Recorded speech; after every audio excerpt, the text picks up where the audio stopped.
Зампредседателя Кабмина Джилдыз Бакашева встретилась с постоянным координатором системы ООН в Кыргызстане Азуни Аджиела. Она подчеркнула, что результат в достижении 38% депутатских мандатов, которые были закреплены за женщинами-лидерами по итогам выборов в местные кенеши 11 апреля, стал возможным благодаря плодотворному сотрудничеству с координатором системы ООН.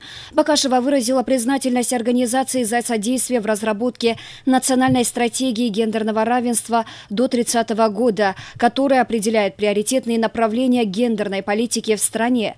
В ходе беседы стороны обсудили вопросы укрепления сотрудничества со структурами ООН. В частности, были обсуждены вопросы включения Баткенского и Лилекского районов в инициативу «Луч света», программу, направленную на борьбу со всеми формами насилия против женщин и девочек.